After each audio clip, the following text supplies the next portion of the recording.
All right, everyone, it is 7 p.m., so let's get started. Welcome to the 17th episode in our second ongoing webinar series for federal employees. My name is Quinn Ackerman. I'm one of the co-founders here at Parco, as well as our director of marketing. It's great to see some of these new faces as well as some of these familiar ones. So for those of you who have been on before, as you know, this part's always a repeat. We are Parco, which stands for Pensioned Americans Retirement Company, and we're a financial services firm who focus exclusively on retirement planning for federal employees and retirees. You guys are our niche people. They're only folks that we work with, and we're here to help you navigate your careers no matter what stage you're in, whether you're just starting out, you're near retirement, needing help filling out paperwork, you're in retirement, trying to strategize things like RMDs and Social Security, and everywhere in between.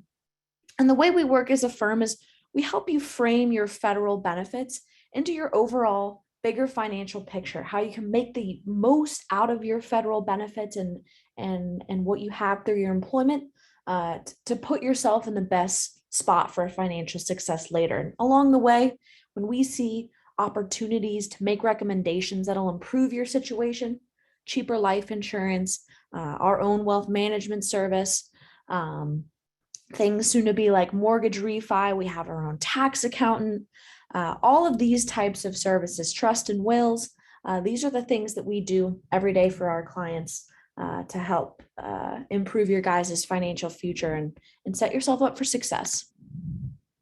You may have recently seen us featured in some of the below publications. We're working really hard to get our name out there so that folks can learn about us and know that we're real. So if you have any friends, family, colleagues who need help strategizing their federal benefits and figuring out how it fits into the bigger picture, let them know about us. We're here to help. So a few ground rules before we get started and really dive into tonight's presentation. My colleague, John Mantia. John, thank you for being on this evening. He will be in the question section of this presentation. It's that little chat feature that you see at the bottom of your screen. If you have burning questions that you need to answer right away, put those there. John will be there to help you answer those questions. Now, do know there's no way we are going to cover everything that's involved with considering everything that you need to consider when it comes to retirement before age 60. This is meant to be an overview. So there's going to be things about your unique situation that probably isn't going to be answered. So you can ask those questions in the chat window, and especially if you've got more complicated things going on, reach out to us. We're here to help you figure it out, walk through exactly what steps you need to take depending on your life situation. This is what we do. So don't be shy. And reach out to us when you have questions. Also, be on the lookout for a survey email afterwards.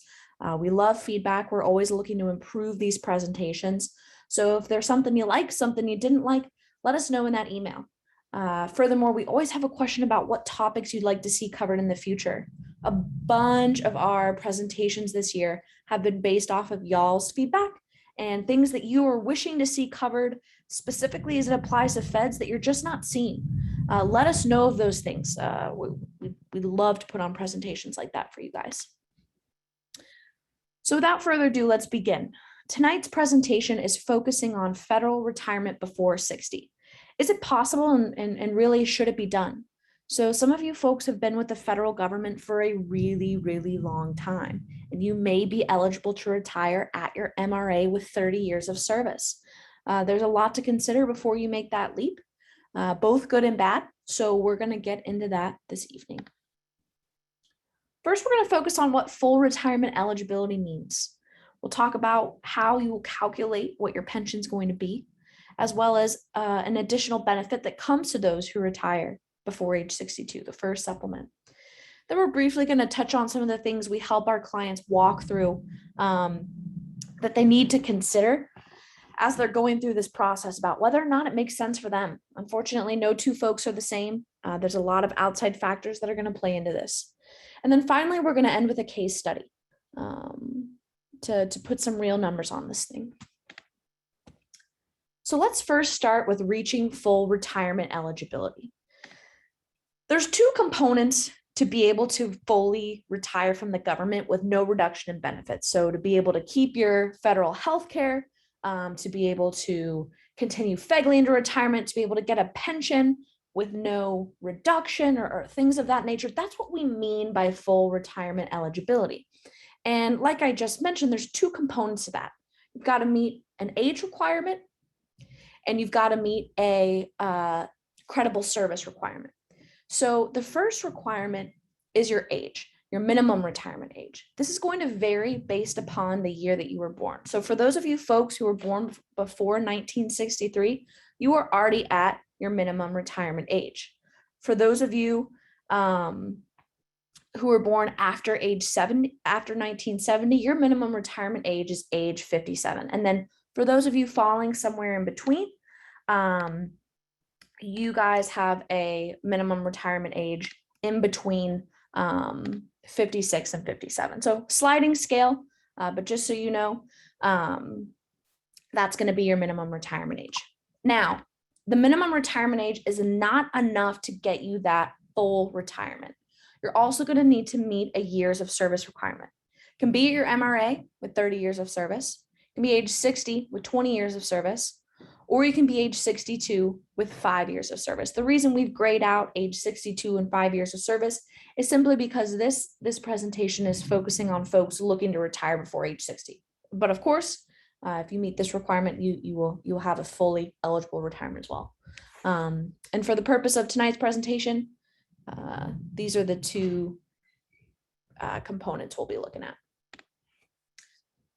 So when it comes to retiring before age 62, before age 60, excuse me, we want to look at what your pension is going to look like and how you're going to calculate that.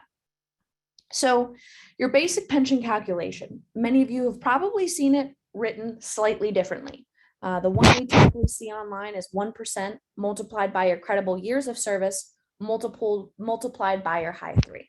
Now, that formula is not technically wrong, but is not technically as accurate as it should be, which is why we've rewritten this formula here.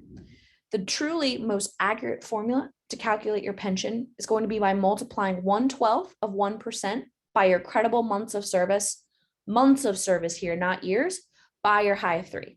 So why does this change look like this? Well, you actually get credit for each full month of service that you work. You don't work 30 years or 31 years and any time in between doesn't count towards your pension. Each full month is going to count. So we're going to want to account for each full month there.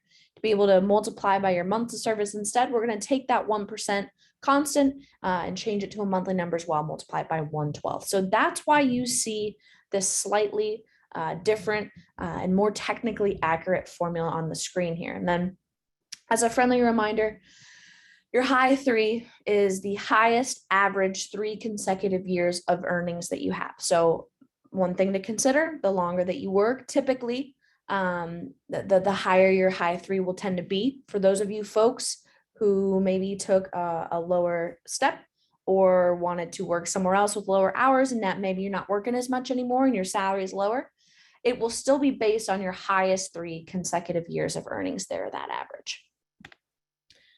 So an important thing to know, there are certain time just on top of your regular, typically 40-hour work week that is going to contribute to your pension calculation. The first is full months of sick leave. This is something we help our clients with every day. And truly that number is different for everyone because not only can you add full whole month chunks of sick leave to your pension, but you can round off your first working month to make it look like you were hired on the first. So when you retire on the last day of the month as a first employee, you get credit for that month. And that is going to be very dependent on the date that you were hired. So that's something we help our clients figure out is, okay, exactly how much sick leave should I be retiring with here? The next thing is part-time, intermittent, temporary work prior to 1989. The big thing here is it's got to be prior to 1989 for you to be able to apply it to your pension. There's currently a bill in Congress that's trying to push that date out farther. We're watching it. We haven't seen anything on it lately. This isn't the first time it's been in Congress, but maybe this time it'll gain some traction. So we've got our fingers crossed there for those folks. And the third final thing is bought back military time. So if you're not receiving a full active duty pension, you left the service before that, or you have a reserve pension with an active duty time component, you can buy back that active duty component and apply it to your FERS pension. Many of you folks have that previously served in the military, who are now on the civilian side, have probably heard that interest accrues on this over time. So for those of you folks who didn't buy it back right away, we see many people who are like, it's been too long. 20 years of interest has accrued on this time. It's not worth it. We've run the math on every single client that we've ever tried to help decide should they do it. And financially speaking, it has always made sense. Sure, it's even more cost effective to buy it back as soon as you can. If you guys have any service members that are leaving the military side and are going to the federal civilian side, give them a tip to buy it back now. Of course, that's the cheapest you're ever going to be able to buy it back. But for those of you who've waited and are wondering if it's still worth it, it absolutely is. The break-even point, even after you accrue interest, in terms of how much it increases your pension by and how long you have to collect that pension before it was a financially sound decision, it's typically only a few years, typically no more than a few. So if you're looking to have a long retirement, which we hope you do, this is certainly something worth doing. And if you need help trying to figure that out, reach out to us. We're here to help. Now let's get into the FERS supplement. So not only do you have this pension with different types of time that can be applied to it to make that benefit bigger, but for those of you retiring before 62 with full retirement eligibility, you are also going to be eligible to collect what's known as the FERS supplement.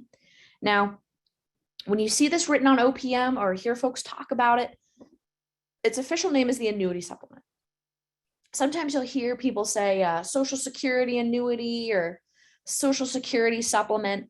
The technical name for it is the FERS annuity supplement, but this is usually what they're referring to. And it's a retirement benefit that's paid out by OPM, not Social Security.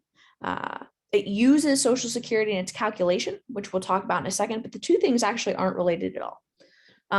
And really what the FERS supplement is designed to do, the supplement did not come about right when FERS was created. Actually, when FERS first started, it was just based off of your FERS pension. But as people were making their way through the FERS system and trying to retire, OPM realized that most folks were not able to retire before the age of 62 on just their pensions alone. FERS pensions are lower than CSRS pensions. And they were like, shoot, this has created a problem that we weren't anticipating. And so as a result, to try to mitigate this issue and to allow feds who have worked long careers to retire before the age of 62, they created the FERS supplement. And the FERS supplement is designed to bridge that gap between the time you retire and between the time when you could turn on Social Security. And the earliest most folks can turn on Social Security pending any sort of excluding any sort of widower benefit or some extenuating circumstances, the earliest most folks can draw it is at age 62. And so if you retire, your MRA plus 30, 58, 59, maybe 56 or 57, from the time you retire to the time you can turn on Social Security, you're going to collect that FERS supplement in addition to your pension. It'll stop at age 62 no matter what, but this is a huge benefit that's helping folks who otherwise wouldn't be able to afford to retire to be able to do so. So here's how you're going to calculate your FERS supplement. You're going to take your expected Social Security benefit at age 62. Remember, it's designed to help bridge the gap. So that's why you're going to see your Social Security benefit estimate included in this formula. But again, this was paid out by OPM, not Social Security Administration. So truly the only relation between the two is just how it's used in the formula. So you're going to multiply your expected Social Security benefit at age 62 by your years of service divided by 40. Notice here, this one actually is years of service, not months. So OPM is going to either round your years of service up or down, depending on how many hanging months that you have. If you've got 6 months or more, it'll round up or round down if it's less. An important thing to note here as well, unlike your pension, only FERS rounded years of service are going to count towards your supplement. You can't add your sick leave to it. You can't add any bought back military time to it or any of that part-time service prior to 1989. These things will be reflected on your pension, of course. But when it comes to your supplement, Only pure rounded FERS years of service are going to be included in this calculation. Okay, so we know that if you retire before age 60, you're going to be collecting your pension, you're going to be collecting your supplement. We've talked a little bit about how we help our clients calculate that and get to those numbers. Now, let's talk about some of the things that you need to consider when trying to decide, should I do this? Does this make sense for me? A really, really important thing to know. And this fact, we run into individuals all the time who don't know this. If you separate from service, so you retire, on or after the calendar year that you turn 55 years of age, you are allowed to start withdrawing from your TSP without incurring that 10% early withdrawal penalty. This is known as the rule of 55. It's a provision in the IRS that says, again, you can start taking out from your TSP or other 401ks as long as you've separated from service on or after the calendar year you turn 55. So we run into a lot of folks who think, oh my gosh, I'm 58. I can't start touching my TSP until I'm 59 and a half. Not true. You're good to go. Now, if you're retired at age 54, you would have to wait until 59 and a half. So you want to make sure that you're at least in the calendar year where you're turning 55 to be able to take advantage of this really great benefit. Another important thing to note, we see this all the time, is we run into folks who have outstanding TSP loans and believe that they cannot retire until that loan is paid off in full. Again, big old myth, totally not true. If you were to retire with an outstanding TSP loan, one, not only can this be done, but two, you're going to have options about how you'd like to handle it. One, you can reach out to TSP and say, hey, I'd like to continue paying back this loan, and they'll talk about how you're going to pay that off in full. Or you can say, hey, I'm not going to pay off this loan. And TSP is going to say, okay, no problem. All that's going to happen is that remaining loan balance is going to count as a taxable distribution for that year. So what do I mean by that? Well, that year you retire. Let's say you're like, nah, I'm not going to pay back that TSP loan. Okay, no problem.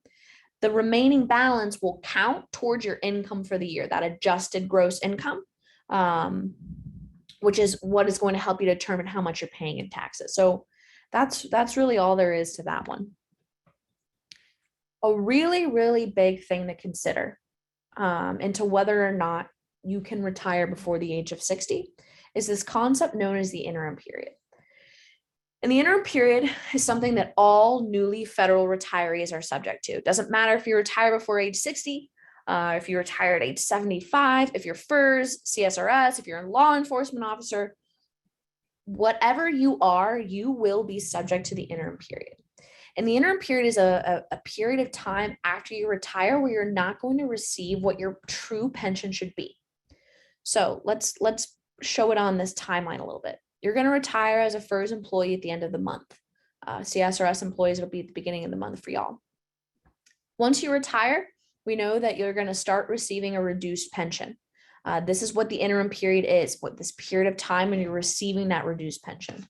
OPM is very concerned with overpaying people.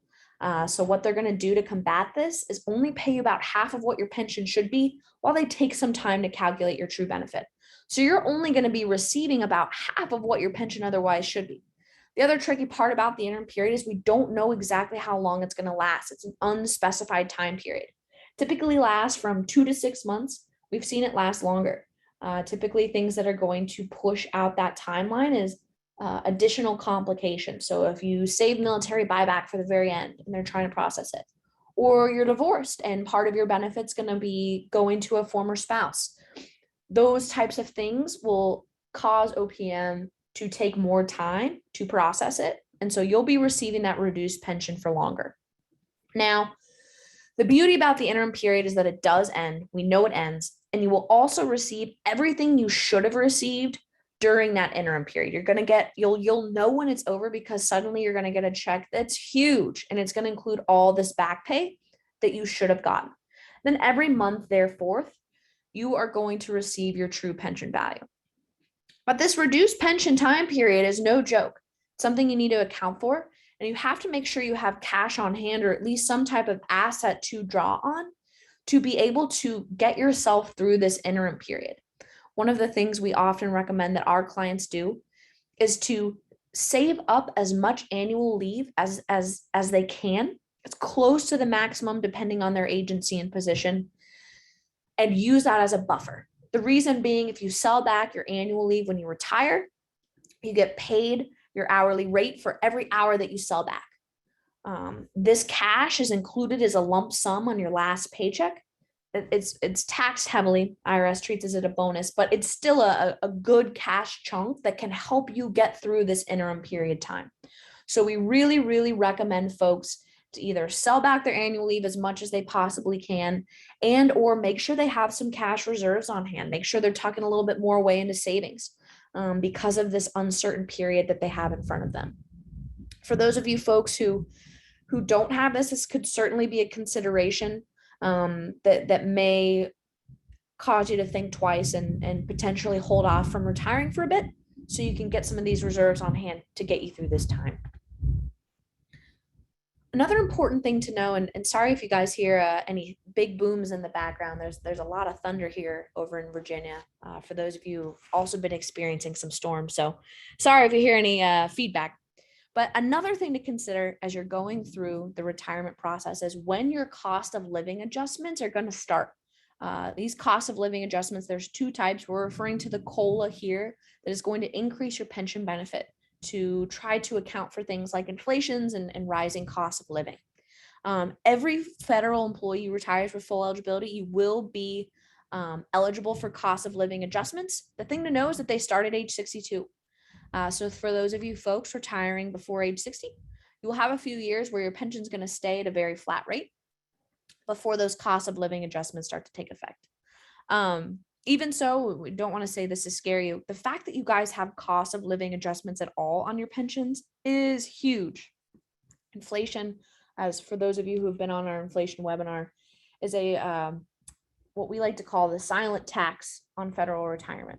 And I think we stole that from somewhere. So that definitely wasn't us originally, but that's what it is. It eats at your purchasing power and can make it a lot harder to live. So it's fantastic that you guys have these COLAs that will go towards your pension to help you combat this. Okay, so now that we've talked about some of the things that you need to consider before retiring at age 60 or earlier, let's go through an actual case study. An important thing and something we stress really heavily at Parco is there's a very big difference between your gross income and your net income. We see a lot of folks when they're about to retire compare their gross base salary to their gross annual pension. And those numbers are going to typically be very different, especially if you're a FERS employee. And they look at those two numbers and they say, nope, can't do it. I can't afford to retire. I need to work forever. And the problem with looking at your gross comparison between your gross working income and your gross retirement income is you're leaving out a lot of factors and a lot of components. On this next slide, we're gonna actually show you guys why. Okay, the taxes when they change, that's gonna matter. The insurance you may or may not take with you, that's gonna matter. The things you're not paying for anymore, that's gonna matter. And so when we're making these comparisons between what you're making while you're working and what you're making in retirement, what you actually want to compare is your net. What your income looks like after you take out all your deductions, all your taxes, and all of these things that are going to apply to you. Because your net income is actually what you're used to living off of. So what we want to figure out is, okay, what net income are you used to living off of now while you're working? And then what net income can you expect to be living off of in retirement? And is the difference enough to where you can retire, or do you need to keep working? So let's play this out with an example. And something we'll get to in a minute, what you're going to work for, truly, because you've got this net working income and your net retirement income, what you're going to work for is actually the difference between those two numbers. And why do I say that? Well, as federal employees, you guys are in a really unique spot. When you become fully retirement eligible, whether that's at your MRA plus 30, 60 and 20, or even 62 and 5. When you become fully retirement eligible, you have two options. You can either have the government continue to pay you to work, or you can have the government pay for you to retire and live in retirement. But you can't do both, right? You can't be collecting a pension and working at the same time. You're at some point going to have to choose one of two paths.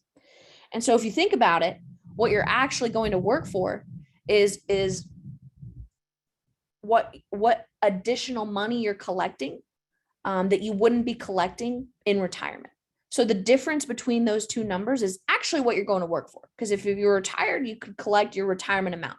So we like to figure out, okay, what is it that you're actually going to work for, and does that affect your decision? So let's take this case study, Federal Frank. He's 58 years old and he has 30 years of service.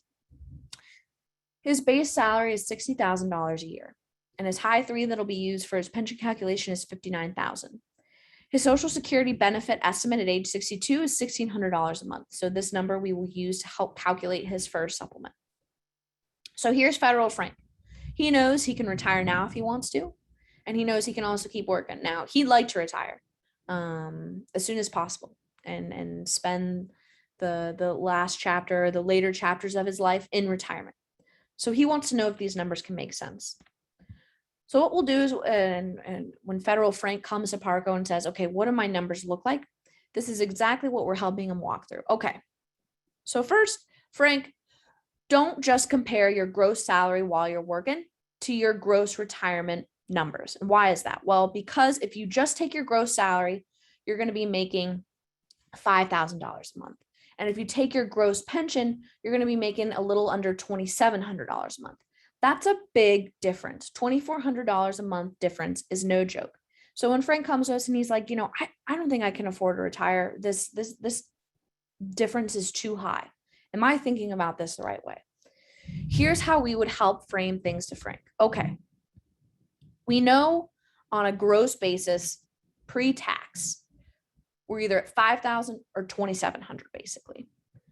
Now let's actually look at this at a net level to see what the real difference actually is.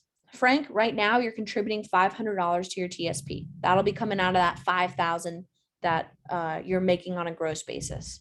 When you retire, you're not contributing to your TSP anymore. If anything, you're actually getting to use it. So that's a deduction that's going to go away when you retire. Fegley Basic Life.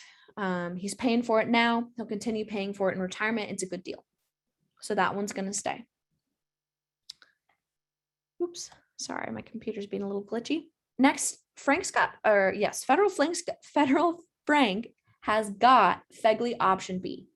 We've gone through a cost analysis with Frank. He knows that the cost becomes so expensive in his later years when it starts doubling and doubling in every 5-year bracket that he's like, yeah, I'm going to have to drop it anyway. I'll drop it now. So we help him drop his option B.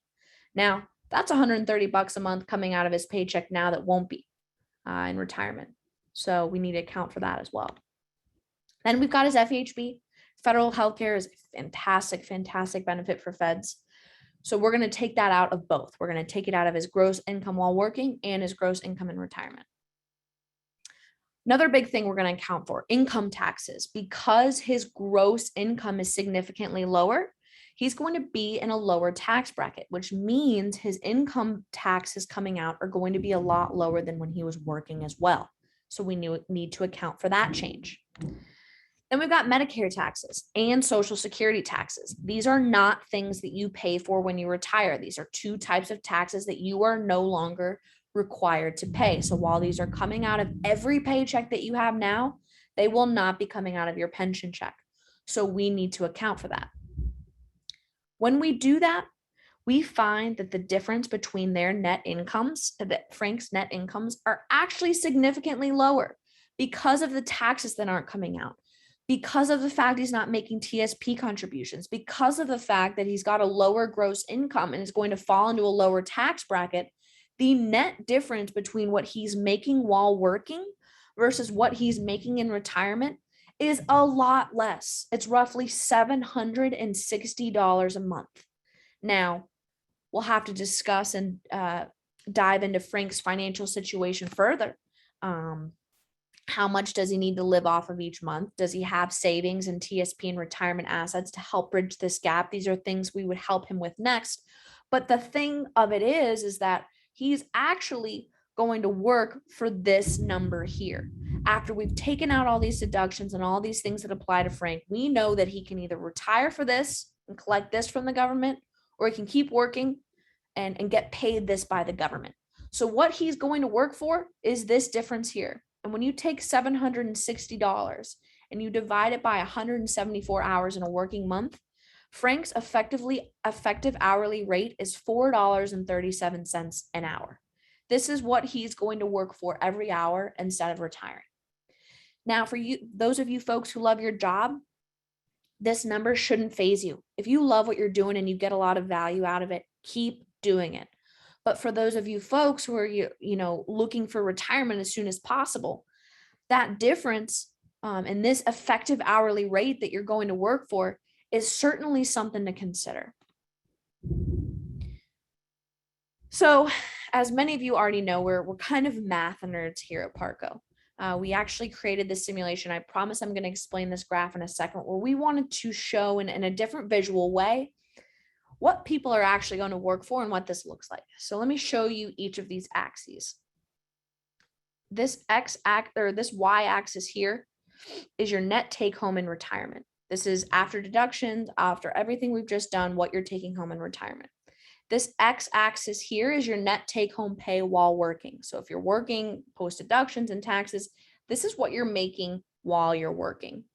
And then the z-axis here, this vertical axis, is the dollars per hour that you're going to work for. So how would you read this? Well, obviously, as you go further to the right here, this is the more that you're making while working. As you're going up this way, this is the more that you're making in retirement. And then here's your hourly rate. So for those of you that would be making a lot more while working net than in retirement, makes sense that your dollars per hour that you're going to work for is really high. But as you scale down this plane and your net take home while working is decreasing and your net take home in retirement is increasing, the amount of money you're going to work for decreases by a lot. And when you start getting into this green range here, is when people are starting to go to work for less than minimum wage. So when you take that difference, these folks are starting to go to work for less than minimum wage. And then the lower and lower you get to this back axis, these are the people that are paying to go to work. I know it doesn't even sound possible, but we've seen it. Folks that can collect more from their pensions net than while working net. So in conclusion, retirement, whenever, whether it's before 60 or not, is a very multifaceted decision. Like I mentioned a minute ago, your level of job happiness is going to play a huge role. If you love what you're doing and you get a lot of value and purpose, and or your social life is there and it makes you happy, then the numbers aren't going to matter as much to you because you're getting a lot of other benefits from being at work. Another thing to consider is your retirement goals. What do you want to do? If you're someone who wants to travel a lot, well, the younger you are when you travel, the better you're probably going to be able to do so than the older you get. Or those who are like, I don't need to retire until I have grandkids, and I don't have grandkids yet. Whatever goals you have are going to play a really big role into when you want to retire. Another big thing to consider is your personal health. For those folks who, have parents who passed away younger and you're worried about that potentially happening to you, maybe you do want to retire sooner. Not to be morbid, but we do know that all of us have an ending point. So whether we stop working now or we stop working 10 years from now, we're still going to die at the age that we're going to die. So how much of that time left do we want to spend in retirement versus how much time do we want to spend working? It's something to think about. And then fourth is, the retirement savings that you have. Your pension and your supplement are fantastic, amazing benefits, as well as the Social Security that you're eventually going to turn on. But depending on your lifestyle and the debts and other liabilities that you have, you may need more retirement savings to help you be able to live comfortably. Those of you that maybe haven't prioritized saving as much into their TSP and other IRAs and retirement accounts may not be able to afford to retire for a while. So these types of things, as well as lots of other factors and considerations, are the things we help our clients work through when figuring out whether or not they should retire. And that's what we're here to help you do. So if you're wanting a sounding board and trying to figure out, okay, not just what are the numbers, but should I do this for me? Does this make sense? Reach out to us. This is what we do every day, and we're here to help. Here's our works cited. If anyone wants a copy of it to look at some of these sources, just let us know. And then we've got some upcoming webinar topics. Our next topic, and you're going to get a link for this in your survey, is for FEGLI. How much is too much? How much do you need, and what are you overpaying for? We're also going to talk about things like military buyback, and some of these are pretty subject to change. Pros and more pros. We'll eventually talk about disability retirement, legacy planning. And then an important thing to note is that on the last Sunday of every month at 6 p.m. Eastern time, we do a federal retirement paperwork workshop. So for those of you on tonight that are FERS employees, if you'd like to be on a workshop where we walk you through exactly how to fill out your paperwork, it's very interactive. Let us know, and we'll make sure you're on the list for that one at the last Sunday of August. If you need to reach out to us, please email us at info@goparco.com. You can also call us at 833-GO-PARCO. Real person answers the phone every time.